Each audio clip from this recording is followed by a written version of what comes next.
Hello guys, welcome to this my channel. कैसे हैं आप सभी? मैं हूं Preeti and this is my YouTube channel. अगर आपने मेरे इस चैनल को अभी तक सब्सक्राइब नहीं किया है तो कर ले, जिससे कोई भी नोटिफिकेशन आपसे मिस ना हो।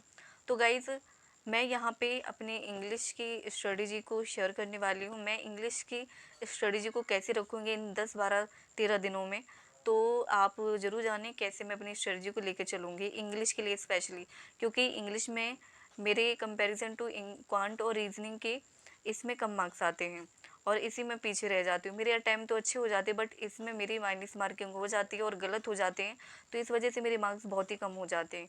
तो इसको मुझे बहुत अच्छे से लेके चलना है, अभी से लेके चलना है, जिससे कि मेरे 31 तारीख को एग्ज़ाम है। और आपका कब है प्लीज़ कमेंट सेक्शन में ज़रूर बताएं। और आपकी इंग्लिश कैसी है, आपके इसमें नंबर कैसे आते हैं, प्लीज़ कमेंट सेक्शन में ज़रूर बताएं। और कैसे कैसे आप तैयारी कर रहे हो, कैसे आपने मतलब इम्प्रूव किया, तो प्लीज़ कमेंट सेक्शन में ज़रूर बताएं, जिससे कि बाकी लोगों को भी इसमें हेल्प हो सके और मुझे भी हेल्प हो सके। तो अभी मैं क्या करूँगी, अभी मैं एक पैराजंबल का बेसिक वीडियो देखूँगी, ठीक है। और इसके बाद बेसिक वीडियो इस वजह से क्योंकि पैराजंबल में बहुत सारी चीज़ें होती हैं कि कहाँ पे ए पहले आएगा, ए के बाद दा आना है, मतलब ऐसे कनेक्टर मतलब जुड़े रहते हैं कि कौन सा पहले आएगा। तो ये चीज़ें मुझे समझनी है, मैंने समझी हुई हैं बट फिर से समझ लूँगी तो ज़्यादा अच्छा रहेगा। इसके बाद मेरी कनेक्टर के, एडवर्ब के, एडजेक्टिव के, प्रीपोजिशन के, टेंस के सारे नोट्स बने हुए हैं। मैं कॉपी में मैंने नोट्स किए थे, तो इसके नोट्स में देख लूँगी और एक बार मैं अच्छे से रिवीजन कर लूँगी तो उसका हो जाएगा। इसके बाद दोस्तों क्या करूँगी, मैं जुलाई अगस्त की जितनी भी वकैब मैंने करवाई है एडिटोरियल वाली, उसकी वकैब को मैं लिख लिख के बहुत अच्छे से करूँगी। डेली बेसिस पे जितनी हो पाएगी मैं करूँगी। जुलाई की, अगस्त की वकैब को मैं बहुत अच्छे से करूँगी, कैसे भी करके मुझे इस वकैब को बहुत अच्छा करना है। तो ये मेरा टारगेट है वकैब के लिए। और डेली बेसिस पे तो वैसे भी 10-15 मिनट तो पढ़ना ही पढ़ना है, जिससे कि हैबिट बनी रहे। और डेली का दोस्तों आपको ये कभी मिस नहीं करना है, आपको डेली का एक मुख देना है, उसका अच्छे से एनालिसिस करना है। ऐसा नहीं कि ऊपर ऊपर से एनालिसिस कर लो, बहुत अच्छे से एनालिसिस करना है। देखिए आपने कहाँ पे गलती करी है और क्या देखिए मुख से ही हम सीखते हैं कि हम कहाँ पे गलती करते हैं और वहीं से हम सुधार सकते हैं अपनी गलतियों को। बहुत अच्छे से एनालिसिस करेंगे तो उस चीज़ को भी सीख जाएंगे जो हम गलती करते हैं। तो इसका एनालिसिस तो बहुत अच्छे से करें। और मैम की, निमिषा मैम की मेरे पास परफेक्शन वैसे पेड कोर्स तो है नहीं मैम का, तो मैं जितना यूट्यूब पे मैम ने परफेक्शन क्लास करवाई हो उसकी एक एक क्लास मैं डेली बेसिस पे करूँगी। जितनी मुझसे हो पाएंगी मैं उन क्लासेस को ज़रूर कंप्लीट करूँगी, क्योंकि वहाँ पे मैम ने बहुत अच्छे से समझाते हैं। बहुत सारी चीज़ें ऐसी होती हैं जो हम सीखते हैं। तो परफेक्शन तो बहुत ही इम्पॉर्टेंट है। मैंने पहले 1.5 साल का मैम का परफेक्शन कोर्स कंप्लीट किया है और जब मेरा सब्सक्रिप्शन था तो मैंने मैम के सारे जितने भी मैम ने टाइप करवाए हैं सारे टाइप मैंने किए हैं।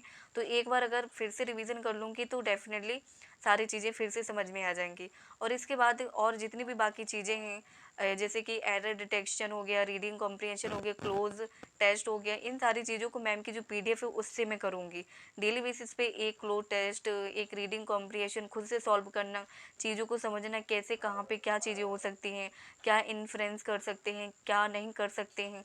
और क्लोज टेस्ट उसमें भी समझना है कि क्या कैसे चीज़ों को लेके चलना पड़ता है, क्या टोन के अकॉर्डिंग कैसे और कैसे कर सकते हैं। तो ये सारी चीज़ें मुझे समझनी है।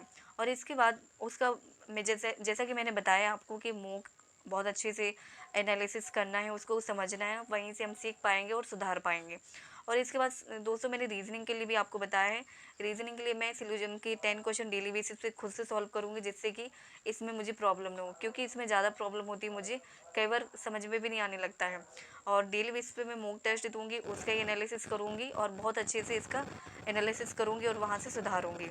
और इसके बाद दोस्तों क्वांट रीजनिंग के लिए ये हो गया और इंग्लिश के लिए ये हो गया दोस्तों। तो मैं दोस्तों अपनी स्ट्रेटजी को ऐसे ही रखने वाली हूँ।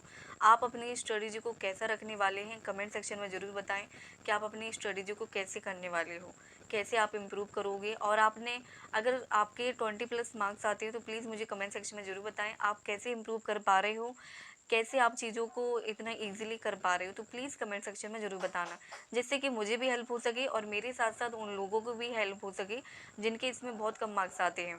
क्योंकि अभी आप लोगों की सजेशन की बहुत ज़्यादा ज़रूरत है, क्योंकि आपको पता है कि IBPS क्लर्क बस किसी का 25 को है, किसी का 31 को है। तो सभी को बहुत ज़्यादा प्रेशर होगा, मुझे पता है इंग्लिश का बेसिकली ज़्यादा ही होगा, क्योंकि इंग्लिश में मतलब माना जाता है, माना नहीं कहा जाता है।